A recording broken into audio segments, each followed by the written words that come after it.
We're going to start doing CINC trainings on Thursdays at 9:30, if you can make it.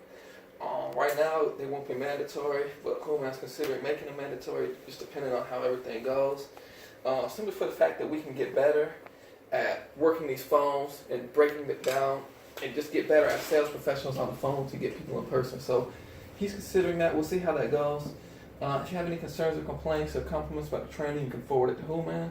Or email me or Lewis with your lead schedule. Like if you want to take a day off, you don't want leads, you're going on vacation, you're going to the water park, you don't want any leads, or you you want Mondays off, just give me or Lewis your lead schedule, and we'll make sure that we get that all worked out. And so I'll tell you a little bit about CINC. I'm sure you know some of this, but this is still good stuff. I put Zillow and Realtor.com do not have a monopoly on quality leads, because some people think, well, everybody's looking at Zillow, but everybody's not looking at Zillow. They're looking everywhere. So they're Googling houses. They think there might be something that's not on Zillow. So you can get really good leads from here. These guys at the CINC training were telling us they have celebrities, multi-million-dollar homes, and then one person was searching for a $40,000 house. The guy didn't want to called them, and the guy bought an $8 million house cash like the next day. So you can get some really good leads through here, and don't prejudge them by the amount that they're looking at. So CINC was purchased by Fidelity, which is the title company we have a relationship with, for $250 million. So they've got all this money, and they're doing whatever they can to try to help us compete with Realtor.com and Zillow. They've made the CRM is one of the best I've ever used. If there's something about it that you don't like, they'll take your advice, and they might implement changes. We've met them. We toured the whole corporate headquarters. It's split up in sections. There's 250 employees? Yeah, they're all a bunch of experts working on your behalf. Yeah, things that we don't know how to do. There's tech people, there's lead generation people, there's whole different sections, and they all have their little things. So they're really working to help us make money, because if we make money, they make money. So what CINC is all-in-one real estate technology. Instead of using this CRM, this lead generation tool, this promotional tool, everything in one. So just so you're aware where the leads are coming from, the buyer leads are coming through Google. If someone searches whatever our keywords are, Orlando homes, Orlando Lake homes, whatever keywords that you think, if you want to do luxury or whatever, we can put different keywords in there. And then so when people are searching specifically for lakefront property or golf front, that's where they're finding those. Now the seller leads, when you get it and it says it's a seller lead, that's coming through Facebook. So somehow they've got ads out there, get your home value, and these are coming through Facebook. And so that's good that you know where they're coming from. Anyway, it's a CRM to help you keep track of everybody. You can keep 10 to 20 people on top of your head, but once we get 100 leads, 150, this will really help you keep track and manage those leads. And then marketing, it's got ways to market your listings, open houses, events. When you're doing a seller presentation, there's a whole lot here that we'll go over with these trainings to really maximize the system. Yeah, this training is not going to be the same PowerPoint presentation every week. We're going to teach you a whole bunch of tools that we learned at the meeting. Okay, so we kind of went over this a little bit, but the best contact is within 5 minutes. If you get a new lead, call them within 5 minutes. Once you go to 10 minutes, your chance of converting that lead goes down substantially. Like within 5 minutes, they're right there, they know who you are, and they say when you call them, don't say the name of the website, because they probably looked at a lot of websites, and they don't care that it's Seagrade or Orlando Real Estate. It's just the Orlando search website. And hopefully if you call them within 5 minutes, they're still on it. After 10 minutes, they might be on a different website. So you've got to try to hit them within that 5 minutes. And that's why we're doing the new lead routing system, where the lead gets sent to you. You've got 10 minutes to reach out to that lead. Otherwise, it goes on to the next agent.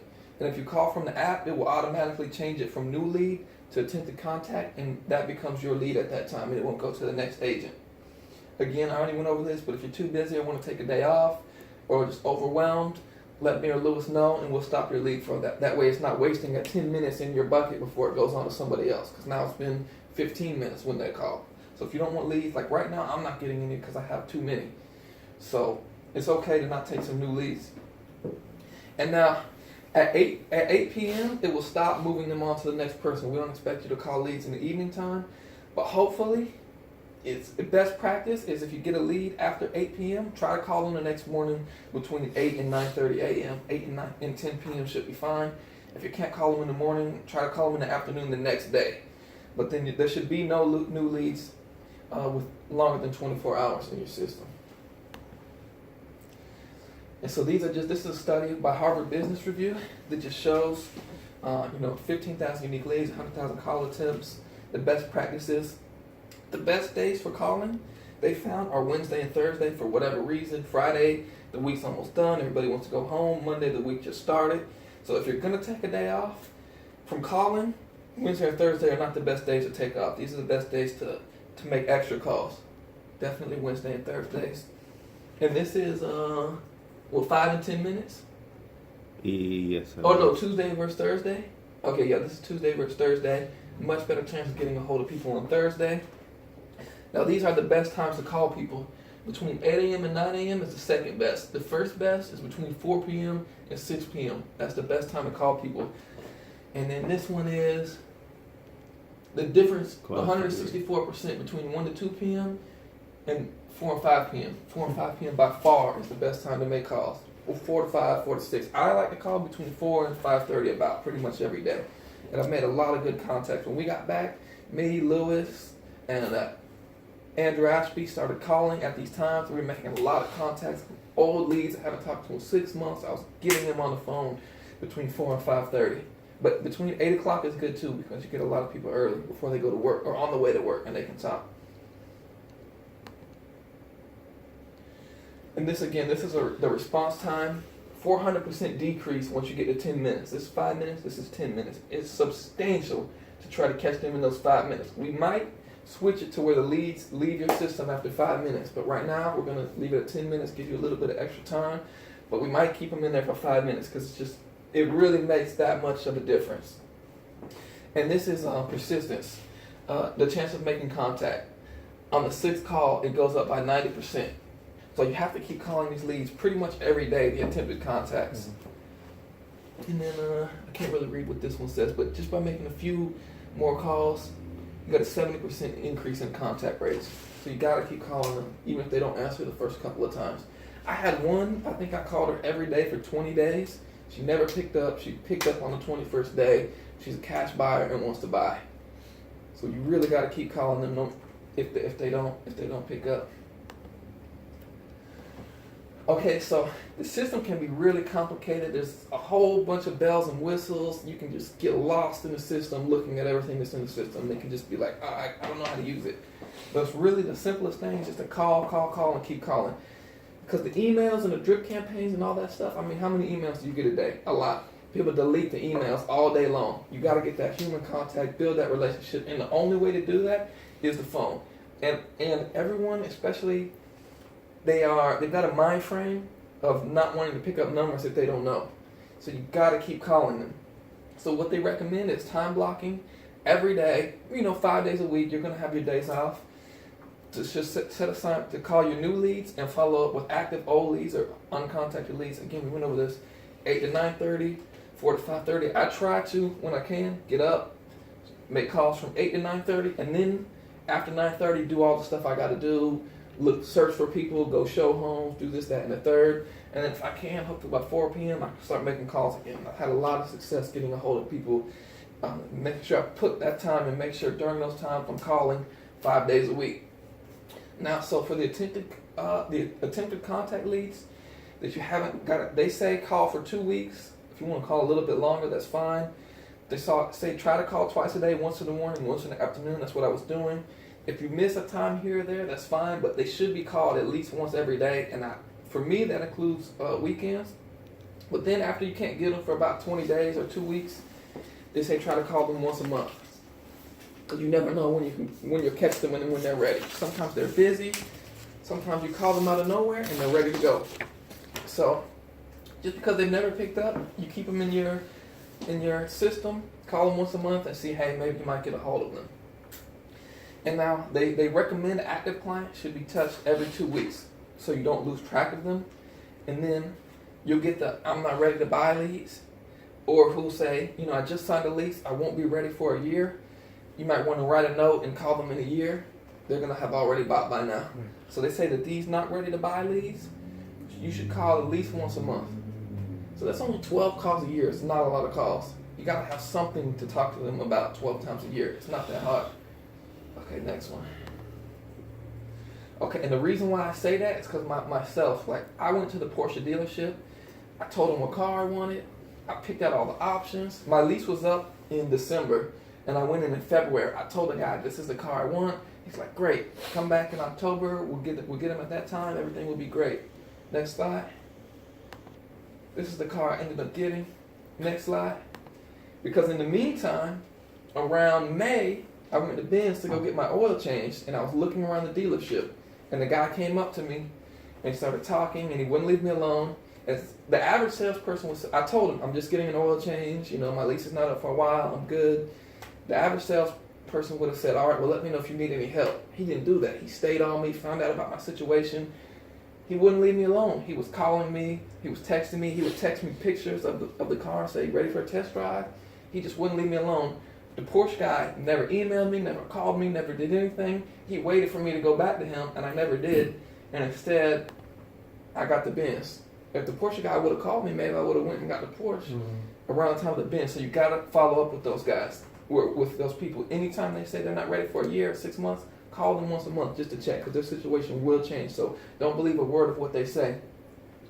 So the goals of these phone calls, the most important thing to do, forget getting to know them. We're trying to get an appointment so that we can see them in person and build a relationship. Because until you have them in your face, they don't know you from Adam. They don't care. They've talked to a bunch of realtors. So the most important thing to try to do is set an appointment, whether that's a showing, to go show a house, bring them to the office for a buyer consultation, or go to their home to do an in-home CMA. This is a great way when you have these seller leads is say, hey, these computer programs can only tell you so much about the value of your home. The best way, free in-home CMA, I can give you a realistic value of what your home is. You get inside their home, build that relationship. Most likely they won't want to talk to anybody else once they meet you. So we got to try to get them in person. Also, on the phone calls, the most important thing is their why. Why are they moving? Why do they want to buy a house? What's their situation? Are they retiring? Do they want to live closer to their kids? Do they want to get away from the winter? Why is the most important. What they want is almost irrelevant because it will change. Whatever they want, what they want probably doesn't exist, because they want a 3-bedroom, 2-bathroom with a pool for $150,000 in a nice community. So what they want, you still want to find that out, because you don't want to send them houses that they don't want, and you want them to know that you're listening to what they say. But what can change? Why? This is what you use to close the deal. This is the most important aspect. And then, of course, you want to build that relationship, get to know them, let them get to know you, and let them know you're not a terrible person, basically. Because they think you are, honestly.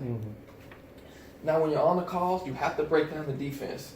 Because when they know that you're a salesperson, the first thing they want to do is have an excuse to get off the phone. I'm on the way to a meeting. I can't talk right now. I'm just looking. This, that, and the third. They want to get you off that phone. You just don't take no for an answer. Keep them on the phone. Keep them talking. And try to break down that defense. Because they will not call you back if they need any help. Because it's so simple to say, okay, well, call me if you need any help. It's not going to happen. They're not going to call you. They don't remember you. Makes you feel good, though. Yeah, it does. But they don't care about you. They don't like you. And everybody has that objections because they don't look at our profession in a good light, honestly. You can go to the next one. They think you're this guy right here. They think you're this guy right here. They think we're worse than used car salesmen. One of the guys told me there was a study where they ranked us lower than lawyers and used car salesmen. So here this guy said, I honestly can't think of a profession that I hate more than real estate agents. They make the buying process more frustrating than anything I've ever experienced. Die, agents die. And then this last one. Okay, they're barely a rung above pyramid scheme pushers, and it's that shameless insincerity that comes through in their voice. Like, they just have this defense. And I was listening to Lewis make calls, and I could hear them putting up their defense, but this was right after the training, and he would just push through, and kind of build that relationship. And I had one too. This lady called, and she wasn't giving me anything. Like, she was so mad. I kept pushing, and I discovered that they had a condo that they wanted that was listed for $100,000. They wanted to go in at $95,000. The realtor didn't submit their offer and said you have to go full price, and someone ended up buying it for $94,000. So when I called her, she was super defensive against me. She was like, but I broke her down, and then built that relationship and that trust, and now I'm working with her. Next one. So some of the things they said, when you're making these calls, be in a good mood. Like the last guy said, they can hear it in your voice. So they said, put yourself in a good mood if you can. I listen to music on the way to the office, or motivational speeches. And then they say, if you can, and you're in a position to stand up, because you project your voice more. It doesn't sound like you're slumped back in the chair, lazy, like you're energetic. And they say that's a really good tactic. And then, don't worry about having a bad call. I've had plenty of bad calls. And my other advice is, if you're making a lot of calls, someone might call you back in the middle of it, and you might forget who it is. So I would say, if you're calling people and then someone calls you, don't answer. Go back in the system, put the number in. It will bring up the lead. That way you know who it is, and you can call them back. Because I've done this where I've been making calls. Someone will call me back who missed my call. I picked up. I thought it was somebody different. I thought I recognized it. I told her, remember me? We met at Panera a year ago. She's like, I would never eat at Panera. I hate Panera. And then it went bad. It went south. But if I would have not answered, I could have found exactly who she was and remember the situation that I had with her. So I say don't answer. If they call you back, if you don't have their name saved, go back in the system and call them back. You'll have a bad call. I had a terrible call. I called more people, and they went really, really well. And most of the people that I've talked to are friendly once I break down their initial defense of them trying to get off the phone with me. Because once they let you know that you're passionate about real estate, you're there to help, you've got experience, I tell them, I've worked with people from Brazil, Egypt, Canada, and all over the world. And once I tell them who I am and what I'm about, and I kind of break down that defense, they're really pretty friendly. Okay, and this is about the notes. After the calls, you should take as many notes as you can about their why and some about their what. And just because you want to make it so that even if you can't do something, you're on vacation, but your lead wants to see something, they can go in and see everything about them, because you'll never remember who these people are if you don't take detailed notes. It just won't happen. You got to take good quality detailed notes, and then put the notes in the system after the call, and then set a reminder, whether you're calling them in 30 days, 2 weeks, or whatever the case may be. This will really help you keep track of stuff. Now we'll show you here. There's 3 different categories of notes. You've got your call notes. Good morning. You've got your call notes, but if it's not a call, don't put it as a call note. Because this will register in the system as a contact. And the system is tracking everything. And you don't want the system to think that you've contacted them when you haven't. So if it's just a general note, just put it in the general notes. But if you just had a call, you can put it under the call, so the system kind of knows that you're keeping track of these people. And then there's a thing that's called a sticky note. What the sticky note is, it puts it to the top. That way if you have some important information, it will be right there at the top of that lead. Because you don't want to have to scroll to the bottom to find it. So the sticky note will put and then you want to add the labels. We created a bunch of different labels, which will help you when you're doing your lead follow-up, when you want to deal with certain leads, and we'll show you in the system what those labels are. But try to put as much information on that lead as possible. It will really help you track them, categorize them, so you're not wasting your time when you need to go back, follow up with leads, or you want to find the leads that you're already working with, or you want to find your good leads versus your bad leads. If you take good notes, categorize them right, and add the labels, this system really helps you keep track of those leads. Okay, and this is one thing that we haven't been doing, and that they say that we should do, and that they do, and that the top agents do, and that's role playing with each other. You don't have to do it for long, 15 minutes, 3 times a week. One person acts like the buyer, one person is the agent, and you go over different scenarios, and you just get better at handling the objections on the phone. And for the call notes, we got notepads.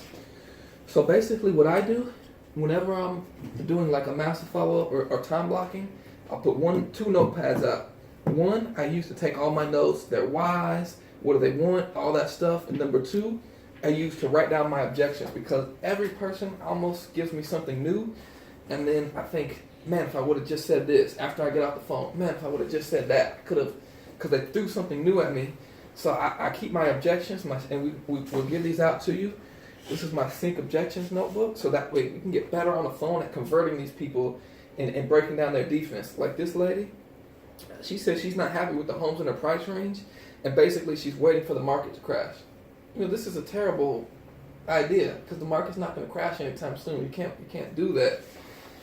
So, I brought up how Orlando's growing, we're spending $2 billion on I-4, another $2 billion on the airport, all the good stuff that's happening in Orlando, and that she's gonna wait and price herself out of the market completely, and that she can buy something maybe that's not perfect and fix it up later, but all kinds of little things like that. And one lady was inquiring about a specific listing, but she said she's not really looking yet because she has to sell her house first. And then I didn't say this, but what I could have said is, well, if your house is listed, what makes you think that it's not going to sell tomorrow? Is it listed for too high? Or are you, I don't want you to be caught off guard when your house sells, because houses are selling quickly. So if your house is for sale, you should be looking right now. So these are just some objections that I get. And then the last one that I was going to say is, what Whom wants to do, and what we might start doing, is recording our phone calls.